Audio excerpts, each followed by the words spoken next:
नमस्ते बच्चों। आज हम कक्षा 9वीं की संस्कृत पाठ्य पुस्तक शेमुषी का चतुर्थ पाठ है कल्पतरु। इसमें हमने पहले पढ़ा था और इसके आगे का हम आज देखते हैं आगे।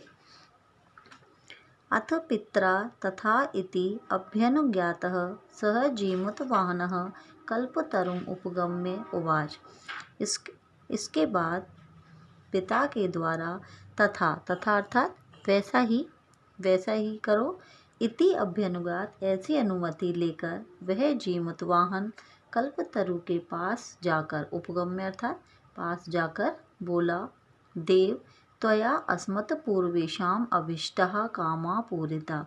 हे देव, तुम्हारे द्वारा हमारे पूर्वजों की इच्छित कामनाएं पूरी की गई। कल्पतरु के पास जाकर जीमूतवाहन बोलता है कि हे देव, तुम्हारे द्वारा हमारे पूर्वजों की इच्छित अभिष्ट यानी कि इच्छित जो वो चाहते थे अभिष्ट इच्छाएं पूरी की गई। तन मम एकम कामम पूरे, तो मेरी एक कामना या मेरी एक इच्छा पूरी करो। यथा पृथ्वीम अदरिद्राम पश्यामि, जिससे मैं पृथ्वी को अदरिद्रा में गरीबी से रहित देखता हूँ।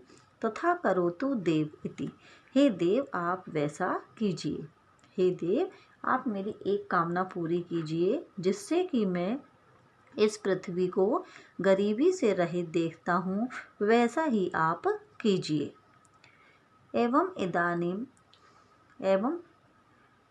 एवं वादिनी जीमूतवाहने त्यक्त त्वया एष अहम यात अस्मि। ऐसा कहने पर जीमूतवाहन के द्वारा ऐसा कहने पर त्यक्तस्त्वया एष अहम यातो अस्मि, यह मैं तुम्हारे द्वारा त्यागा हुआ या छोड़ा हुआ जा रहा हूँ। यह मैं तुम्हारे द्वारा त्यागा हुआ छोड़ा हुआ जा रहा हूँ। इति वाक् तस्मात् तरो उद्भूतः, ऐसी वाणी उस वृक्ष से निकली। उस वृक्ष ने क्या कहा? जब जीमूतवाहन ने कहा कि तुम इस पृथ्वी को गरीबी से रहित कर दो, ऐसा मैं देखूं कि देव, तो ऐसा कहने पर जीमूतवाहन के द्वारा तब उस वृक्ष से क्या आवाज़ निकली कि यह मैं तुम्हारे द्वारा त्यागा हुआ जा रहा हूँ। क्षणेन च स कल्पतरु दिवं समुत्पत्य भुवि तथा वसुनि अवर्षत यथा न कोऽपि दुर्गत आसीत्।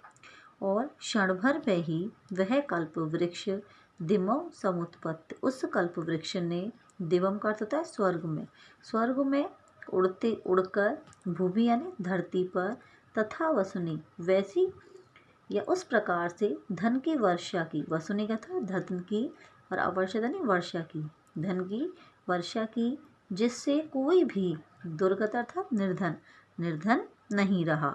इसे देखेंगे। और क्षण भर में ही उस कल्प वृक्ष ने स्वर्ग लोक में उड़कर धरती पर उसी प्रकार धन की वर्षा की, जिससे कोई भी निर्धन नहीं रहा। ततः तस्य जीमूतवाहनस्य सर्वजीवानुकंपया सर्वत्र यशः प्रथितम्। और उसके बाद उस जीमूतवाहन की सर्वजीवानुकंपया सभी प्राणियों पर अनुकंपया यानी दया रखने के कारण सर्वत्र सभी जगह यश फैल गया। उसके बाद उस जीवनवाहन का सभी प्राणियों पर दया रखने के कारण सभी ओर या सभी जगह पर यश फैल गया, उसकी प्रसिद्धि फैल गई। देखिए, इसके प्रश्न हमने 3 तक किए थे। आगे देखेंगे। यथोलिखितानां पदानां पर्यायपदं पाठात् चित्वा लिखत, नीचे लिखे शब्दों के पर्याय शब्द पाठ से चुनकर लिखिए। देखिए, इसमें पर्वतः का होगा नगेंद्र। दूसरा है भूपति का पर्याय शब्द होगा राजा। फिर तीसरा है इंद्र का होगा शक्रः। और धनम का होगा अर्थः। फिर है इच्छितम का होगा अर्थितः। और समीपम का होगा अंतिकम। फिर है धरित्रीम का होगा पृथ्वी। कल्याणम का होगा हितम। वाणी का वाक और वृक्ष का होगा तरु। आगे देखेंगे। क स्तंभे विशेषणानि ख स्तंभे च विशेषणानि तत्तानि तानि समुचितम योजयत। क स्तंभ में विशेषण पद दिए हुए हैं और ख स्तंभ के अंतर्गत विशेष्य पद, तो इनका हमें विशेषण और विशेष्य को उचित रूप से मिलाना है। कुल क्रमागत इसका होगा कल्पतरु। दानवीरः जीमूत वाहनः। हितैषी भी का होगा मंत्री भी। वीचिवत चंचलम, वीचिवत चंचलम यानी कि धन की लहरों की तरह, पानी की लहरों की तरह चंचल कौन होता है? धन। अनश्वरः इसका होगा परोपकार, जिसका नाश नहीं होता वो क्या कहलाता है? परोपकार। आगे देखेंगे, तरो कृपया सह पुत्रम अप्राप्नोत्।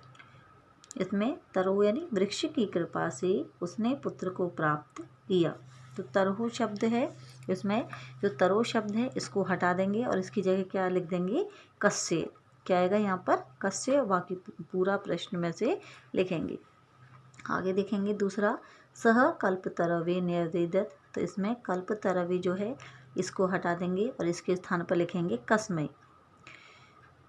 आगे है, धन वृष्टया कोऽपि दरिद्रः न तिष्ठत्। तो धन वृष्टय शब्द जो है इसको हटाएंगे, इसके स्थान पर लिखेंगे कया। फिर है अगला, कल्पतरु पृथिव्याम धनानि अवर्षत्। कल्पतरु ने पृथ्वी पर धन की वर्षा की। तो पृथिव्याम शब्द जो है इसको हटा देंगे और उसके स्थान पर लिख देंगे कुत्र और पूरा प्रश्न में से लिख के प्रश्नवाचक चिन्ह लगाएंगे।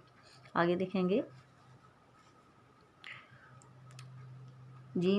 जीवानुकंपया जीमूत वाहनस्य यशः प्रासरत्। इसमें जीवानुकंपया इसको हटाएंगे, इसकी जगह आ जाएगा कया। बाकी पूरा प्रश्न में से लिख करके प्रश्नवाचक चिन्ह अंत में लगाएंगे। स्वस्ति तोभ्यम, स्वस्ति शब्दस्य योगे चतुर्थी विभक्ति भवति। इत्येन नियमेन अत्र चतुर्थी विभक्ति प्रयुक्तः। एवं में कोष्ठगतेषु पदेषु चतुर्थी विभक्तिं प्रयुज्य रिक्तस्थानानि पूरयेत्। स्वस्ति तुभ्यम और स्वस्ति शब्द के योग में चतुर्थी विभक्ति होती है। इस प्रकार से यहाँ चतुर्थी विभक्ति का प्रयोग हमें करना है कोष्ठक में दिए गए शब्दों के अंतर्गत। आगे देखेंगे, इसमें स्वस्ति राजा, राजा का चतुर्थी बनेगा राज्ञी। फिर आगे स्वस्ति और प्रजा का बनेगा प्रजाई चतुर्थी में। और स्वस्ति छात्र शब्द का बनेगा चतुर्थी में छात्राय। सर्वजनः का बनेगा सर्वजनाय। कोष्ठक गतेषु पदेषु षष्ठीम विभक्तिम प्रयुज्य रिक्त स्थानानि पूरयेत्। कोष्ठक में दिए गए शब्दों में षष्ठी विभक्ति प्रयोग करके रिक्त स्थानों की पूर्ति करनी है। तस्य, और अभी षष्ठी विभक्ति प्रयोग करेंगे जो ये शब्द दिए हैं कोष्ठक के अंतर्गत। गृह शब्द का षष्ठी एक वचन बनेगा गृहस्य।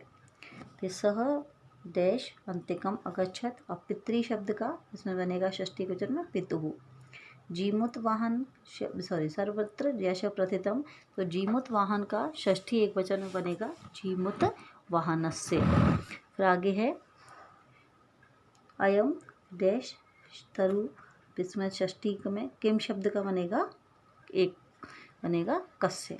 इस प्रकार से आप इस अध्याय के सभी प्रश्न अपनी कॉपी के अंतर्गत करेंगे। ठीक है, धन्यवाद।